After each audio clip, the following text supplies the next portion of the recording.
If you have ever stood in your backyard watching a wasp circle your porch light and wondered why it seems to come back to the exact same spot every single day, you are not imagining things. And the reason behind it is something most pest control companies rarely explain to homeowners, mostly because the fix is so simple that it does not require a paid visit or a chemical treatment.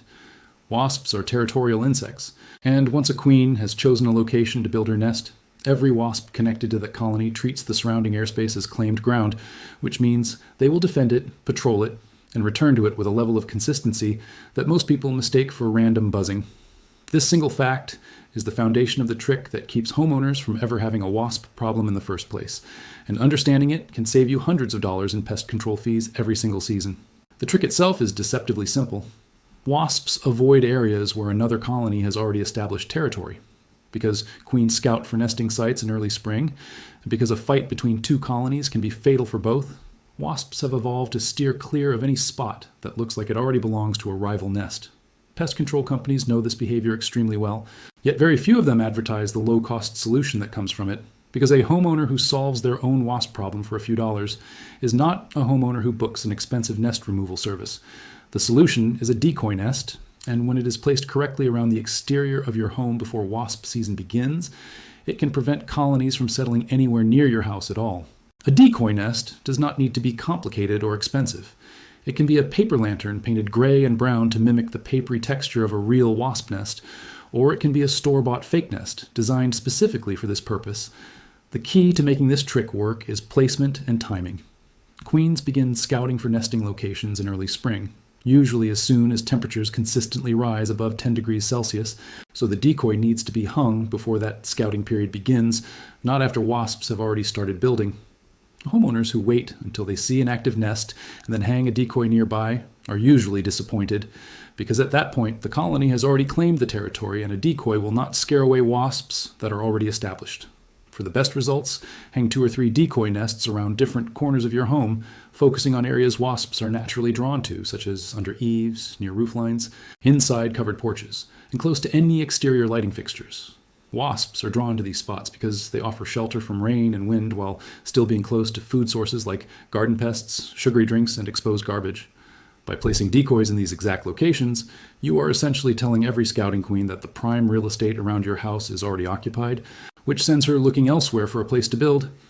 This is the part of wasp prevention that most homeowners never hear about, because the advice they typically receive focuses on removal after the fact, rather than prevention before a nest ever forms. Beyond the decoy nest trick, there are several other overlooked strategies that can dramatically reduce wasp activity around your property. And combining them creates a layered defense that professional pest control companies rely on internally but rarely explain in detail to their customers. One of the most effective natural deterrents is a simple spray made from clove, lemongrass, and geranium essential oils mixed with water. Wasps have an extremely sensitive sense of smell, and strong essential oils overwhelm their scent receptors, making an area feel unsafe or unfamiliar to them.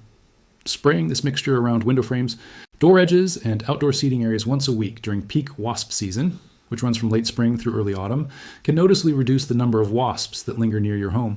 Peppermint oil works in a similar way and is particularly useful for homeowners who want a pet-safe option, since many commercial wasp repellents contain chemicals that are not ideal around dogs or cats.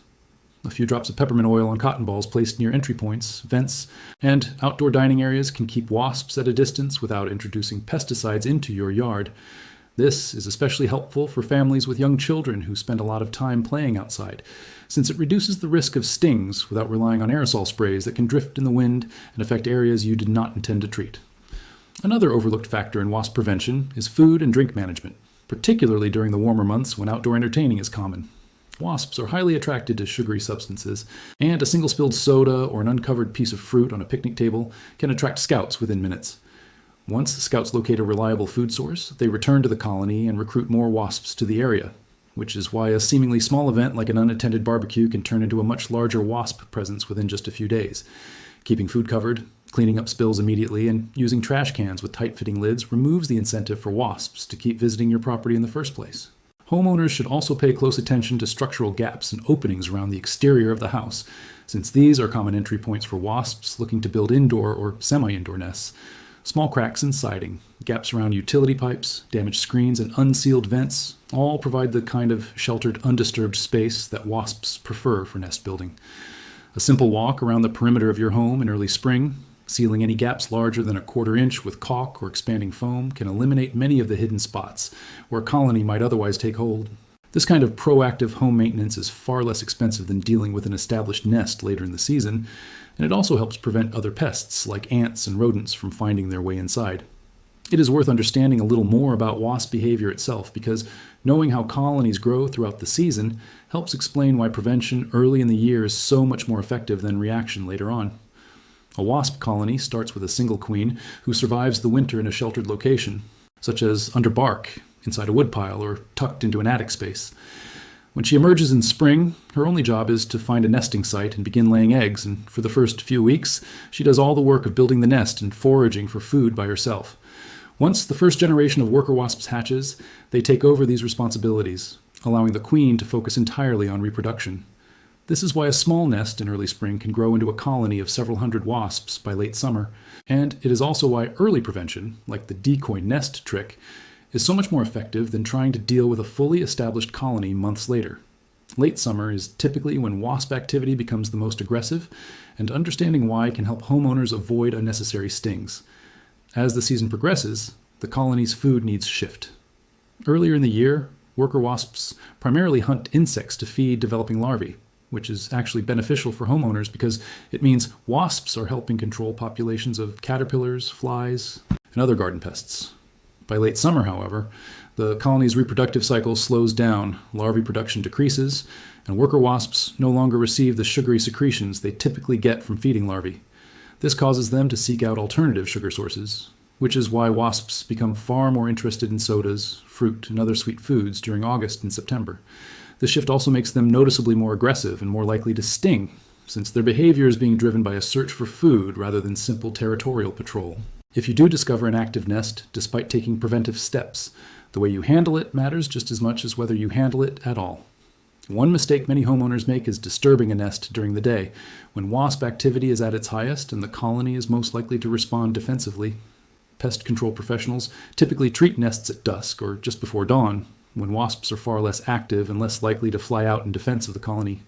If you plan to remove a small nest yourself, doing so during these low activity hours significantly reduces the risk of being stung, and wearing long sleeves, pants, and eye protection adds an extra layer of safety regardless of the time of day. For nests larger than a golf ball, or nests located in hard-to-reach areas like high eaves, chimneys, or wall cavities, calling a professional is almost always the safer choice, since larger colonies can contain hundreds of defensive wasps capable of stinging repeatedly. This is different from bees, which can typically only sting once, making a large wasp nest a genuinely serious hazard for anyone without proper protective equipment. Professionals also have access to treatments that address wasps nesting inside wall cavities or attic spaces, areas where a homeowner spraying from the outside might kill visible wasps while leaving the core of the colony completely undisturbed and free to rebuild. Another detail that is not widely discussed is the importance of nest removal timing relative to the seasons. Removing an old, inactive nest in late autumn or winter is one of the most effective long-term prevention strategies, because wasps rarely reuse an existing nest the following year. But the presence of an old nest can sometimes still act as a visual cue that discourages some species from settling nearby, similar to the effect of a decoy. However, leaving a nest up long-term is not advisable if it is located near doors, windows, or high-traffic areas of the yard, since old nests can sometimes be reoccupied by different insects, or it can simply become an eyesore that affects your home's curb appeal. Removing it during the cold months, when the colony has already died off naturally, avoids any risk of stings, and allows you to safely dispose of it before spring scouting begins again. Homeowners who take a proactive, seasonal approach to wasp prevention typically see the best long-term results. Hanging decoy nests in early spring, sealing structural gaps around the home, applying natural deterrent sprays throughout the summer, and managing food and trash carefully during outdoor gatherings all work together to make your property far less appealing to scouting queens and established colonies alike. This layered approach mirrors exactly what professional pest control companies do internally, combining prevention, deterrence, and habitat management rather than relying solely on chemical treatments after a problem has already appeared. Understanding this simple decoy trick, along with the seasonal behavior patterns that drive it, gives homeowners a genuine advantage when it comes to protecting their outdoor spaces without spending unnecessary money on recurring pest control visits. Wasps are not inherently out to cause trouble, and in many cases they are quietly helping control other garden pests throughout the spring and early summer. But a poorly placed nest near your home's entry points, patio, or children's play area can quickly become a real safety concern. By working with wasp behavior instead of against it, using decoys to redirect scouting queens, sealing potential entry points, and managing the small details that attract foraging workers, you can keep your home wasp-free for the entire season using nothing more than a few dollars in materials and a bit of early spring planning, all without ever needing to call in an expensive removal service